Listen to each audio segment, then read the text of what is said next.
membuat tugas video untuk memenuhi mata kuliah akuntansi keuangan syariah. Di sini saya akan membahas materi tentang sumber hukum Islam dan syariah Islam.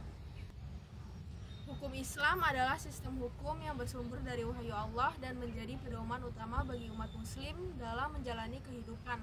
Hukum ini mengatur berbagai aspek kehidupan, mulai dari persoalan ibadah seperti sholat dan puasa, hingga urusan sosial seperti perdagangan, warisan, pernikahan, bahkan tata kelola pemerintahan dan hubungan internasional. Hukum Islam tidak bersifat kaku, tetapi memiliki fleksibilitas melalui mekanisme ijtihad yang dilakukan oleh para ulama. Namun, untuk bisa menetapkan hukum secara benar, kita harus memahami sumber hukum Islam secara mendalam.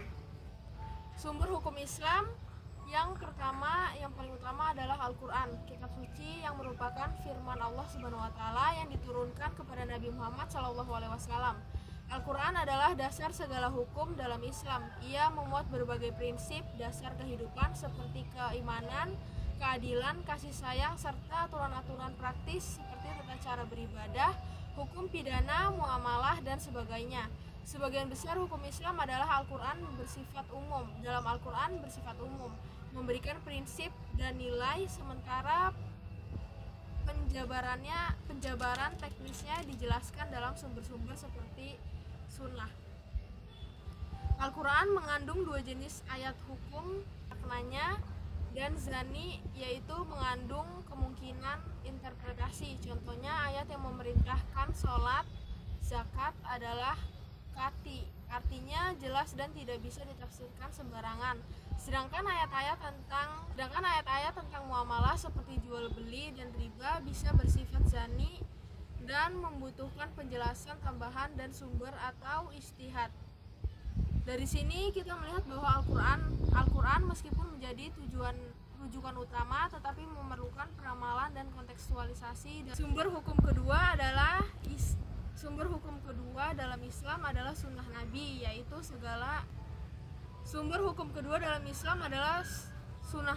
yaitu segala bentuk perkataan, perbuatan, dan persetujuan Nabi Muhammad SAW yang berkaitan dengan kehidupan keislaman. Sunnah tidak hanya berfungsi sebagai penjelasan ayat-ayat Al-Quran, tetapi juga sebagai sumber hukum tersendiri dalam kebanyakan kasus di mana Al-Quran tidak menyebutkan hukum secara eksplisit. Misalnya, perintah sholat memang ada dalam Al-Quran, tetapi tata cara sholat yang benar dijelaskan melalui praktik dan sabda Nabi Muhammad SAW yang tercatat dalam hadis.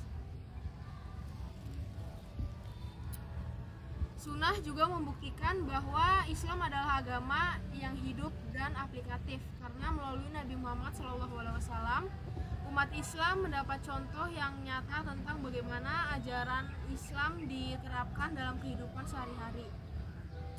Oleh karena itu, mempelajari hadis-hadis Nabi menjadi bagian yang penting dalam memahami hukum Islam. Hadis-hadis ini telah disimpulkan dan diseleksi secara ketat oleh para ulama seperti Imam Bukhari, Muslim, Abu Dawud, dan lainnya untuk memastikan keaslian dan validitasnya. Sumber ketiga dalam hukum Islam adalah ijma, yaitu kesepakatan para ulama mujtahid pada suatu masa mengenai suatu hukum. Ijma muncul karena kebutuhan untuk menjawab persoalan pada suatu masa mengenai suatu hukum. Ijma muncul karena kebutuhan untuk menjawab persoalan-persoalan baru yang tidak ditemukan hukumnya secara langsung dalam Al-Quran dan Sunnah. Salah satu contoh ijma yang terkenal adalah kesepakatan untuk mengumpulkan dan membukukan Al-Quran dalam satu mushaf pada masa Khalifah Abu Bakar As-Siddiq. Ijma menunjukkan bahwa umat Islam tidak ditinggalkan tanpa petunjuk ketika menghadapi masalah baru. Ijma memiliki kekuatan hukum yang kuat karena diyakini bahwa umat Islam tidak akan bersepakat dalam kesesatan. Namun ijma yang dianggap sahih harus memenuhi beberapa syarat, seperti keterlibatan para ulama mujtahid, tidak bertentangan dengan Al-Quran dan As-Sunnah, dan berlaku pada suatu masa tertentu. Dengan demikian, ijma menjadi simbol dari keterpaduan antara teks wahyu dan kecerdasan kolektif umat dalam dalam menjaga kesinambungan ajaran Islam. Sumber hukum Islam yang keempat adalah qiyas, yaitu proses analogi antara satu kasus yang telah ada hukumnya dengan kasus baru yang memiliki sebab hukum atau ilah yang sama. Qiyas sangat penting dalam perkembangan hukum Islam karena mampu menjawab persoalan-persoalan. Sumber hukum Islam yang keempat adalah qiyas, yaitu proses analogi antara satu kasus yang telah ada hukumnya dengan kasus baru yang memiliki sebab hukum atau ilah yang sama. Qiyas sangat penting dalam perkembangan hukum Islam karena mampu menjawab persoalan-persoalan kontemporer yang belum pernah muncul pada masa Nabi Muhammad SAW. Contohnya, meskipun narkoba tidak disebut dalam Al-Quran karena memiliki efek memabukkan seperti khamar, maka melalui qiyas para ulama mengharamkannya. Yang selanjutnya, yang keempat itu ada sumber utama. Selain sumber utama tersebut, para ulama juga mengembangkan sumber-sumber hukum tambahan yang disebut sebagai mashadir al-tahkam al-tabaiyah atau sumber hukum sekunder.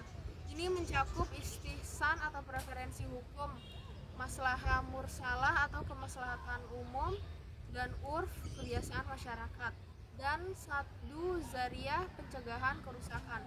Sumber-sumber ini menunjukkan bahwa hukum Islam bersifat elastis, mampu beradaptasi dengan perubahan zaman tanpa mengorbankan prinsip pada dasarnya. Dengan kombinasi antara sumber-sumber hukum yang bersifat wahyu dan yang bersifat ijtihad, hukum Islam tidak hanya kokoh, tetapi juga responsif terhadap dinamika masyarakat. Ini adalah kekuatan hukum Islam yang menjadikannya relevan sepanjang masa. Selama kita memahami esensi dan metodenya dengan baik. Setelah memahami sumber hukum Islam, penting juga bagi kita untuk memahami apa itu Islam secara menyeluruh. Islam bukan sekedar agama dalam arti sempit, melainkan sistem hidup yang utuh. Islam mengajarkan nilai-nilai tauhid, keadilan, kasih sayang, dan tanggung jawab sosial. Islam juga tidak mengenal pemisah antara kehidupan dunia dan akhirat, dan ataupun agama dan hukum. Semua aspek kehidupan manusia integrasi dalam satu kesatuan ajaran. Islam hadir sebagai rahmat bagi seluruh alam. Prinsip dasarnya adalah tauhid, yaitu pengesaan Allah dalam segala aspek kehidupan. Dari prinsip ini lahirlah ajaran tentang bagaimana manusia berinteraksi dengan Tuhan, dengan sesama manusia, bahkan dalam lingkungan alam. Dalam Islam, setiap tindakan manusia bernilai ibadah jika dilakukan dengan niat yang benar dan sesuai dengan aturan syariah. Dalam konteks hukum dan tata aturan hidup, kita mengenal istilah syariah. Syariah berasal dari bahasa Arab yang berarti jalan menuju sumber air. Dalam konteks hukum dan tata aturan hidup, kita mengenal istilah syariah. Syariah berasal dari bahasa Arab yang berarti jalan menuju sumber air. Sebuah simbol tentang jalan hidup yang menyelamatkan. Dalam Islam, syariah adalah seluruh sistem hukum yang berasal dari wahyu Allah, baik melalui Al-Quran maupun Sunnah, serta ijtihad para ulama. Ia mencakup seluruh aspek kehidupan, mulai dari ibadah, muamalah, hingga akhlak. Syariah tidak hanya berisi aturan tentang halal dan haram, tetapi juga sistem etika dan nilai. Ia mengatur hubungan manusia dengan Allah, dengan sesama manusia, dengan keluarga, masyarakat, dan juga dengan semesta. Tujuan utama dari syariah adalah untuk menjaga 5 hal pokok: agama, jiwa, akal, keturunan, dan harta. Inilah yang dikenal dengan maqasid al-syariah, tujuan-tujuan syariah yang menjadi fondasi keadilan dan dalam Islam. Seringkali syariah disalahpahami sebagai sesuatu yang keras dan hanya berisi hukuman fisik, padahal syariah justru hadir sebagai bentuk kasih sayang Allah kepada manusia. Ia bertujuan melindungi dan mengatur agar manusia tetap berada pada jalan kebaikan. Misalnya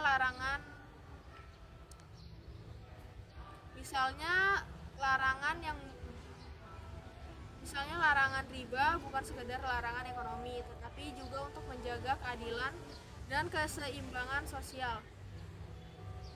Dalam dunia modern yang kompleks, penerapan syariah tentu menghadapi tantangan besar. Oleh karena itu, diperlukan ijtihad kontemporer yang bijaksana dan berpegang pada nilai-nilai dasar Islam. Para ulama dan cendekiawan muslim modern berupaya menggali hukum-hukum baru yang sesuai dengan konteks zaman, namun tetap setia pada prinsip-prinsip syariah. Penerapan syariah pun berbeda di setiap negara, tergantung pada tradisi hukum, mazhab, dan sistem politik yang ada. Negara-negara seperti Arab Saudi, Indonesia, Malaysia, dan Iran memiliki bentuk penerapan syariah yang beragam. Ini menunjukkan bahwa syariah memang bisa fleksibel selama esensinya tetap dijaga.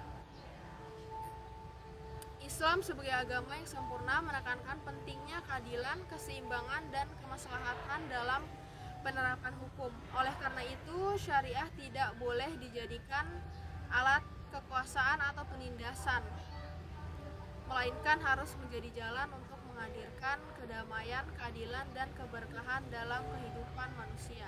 Dengan pemahaman yang utuh terhadap Islam dan syariah, umat Islam diharapkan mampu menjadi pribadi yang tidak hanya taat secara ritual, tetapi juga adil dalam sosial, jujur dalam ekonomi, dan bertanggung jawab dalam politik.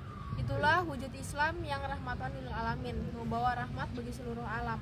Akhirnya kita menyadari bahwa memahami sumber hukum Islam dan konsep syariah bukanlah sekedar pengetahuan teoritis, tetapi merupakan bekal penting untuk menjalani kehidupan sebagai seorang muslim sejati.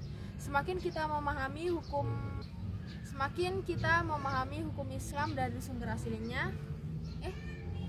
semakin kita bisa menjalani hidup dengan penuh makna, keberkahan, dan tuntunan dari Allah Subhanahu wa Ta'ala.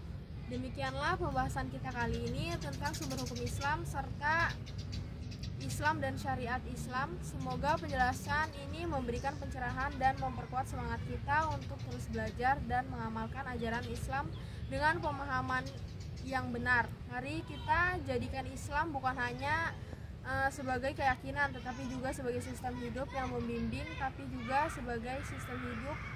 Hukum Islam adalah sistem hukum yang bersumber dari wahyu Allah dan menjadi pedoman utama bagi umat muslim dalam menjalani kehidupan. Hukum ini mengatur berbagai aspek kehidupan, mulai dari persoalan ibadah seperti sholat dan puasa, hingga urusan sosial seperti perdagangan, warisan, pernikahan, bahkan tata kelola pemerintahan dan hubungan internasional. Hukum Islam tidak bersifat kaku, tetapi memiliki fleksibilitas melalui mekanisme ijtihad yang dilakukan oleh para ulama. Namun, untuk bisa menetapkan hukum secara benar, kita harus memahami sumber hukum Islam secara mendalam. Sumber hukum Islam yang pertama, yang paling utama adalah Al-Quran, kitab suci yang merupakan firman Allah Subhanahu wa Ta'ala yang diturunkan kepada Nabi Muhammad SAW.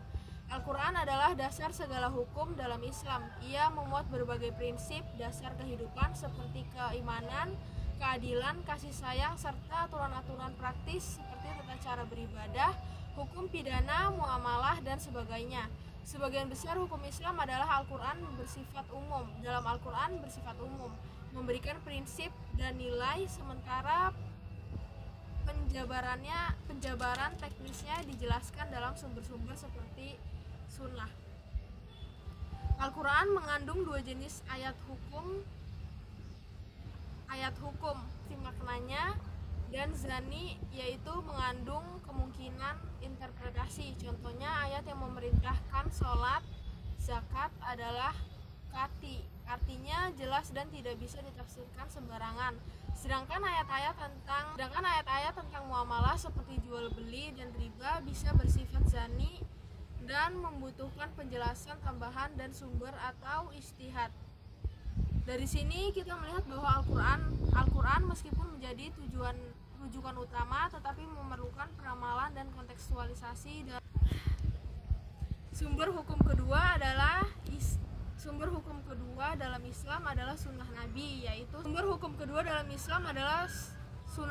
yaitu segala bentuk perkataan, perbuatan, dan persetujuan Nabi Muhammad SAW yang berkaitan dengan kehidupan keislaman Sunnah tidak hanya berfungsi sebagai penjelasan ayat-ayat Al-Quran, tetapi juga sebagai sumber hukum tersendiri dalam kebanyakan kasus di mana Al-Quran tidak menyebutkan hukum secara eksplisit. Misalnya perintah sholat memang ada dalam Al-Quran, tetapi tata cara sholat yang benar dijelaskan melalui praktik dan sabda Nabi Muhammad SAW yang tercatat dalam hadis. Sunnah juga membuktikan bahwa Islam adalah agama yang hidup dan aplikatif, karena melalui Nabi Muhammad SAW umat Islam mendapat contoh yang nyata tentang bagaimana ajaran Islam diterapkan dalam kehidupan sehari-hari. Mari kita jadikan Islam bukan hanya sebagai keyakinan, tapi juga sebagai sistem yang pembimbing langkah kita setiap hari. Wassalamualaikum warahmatullahi wabarakatuh.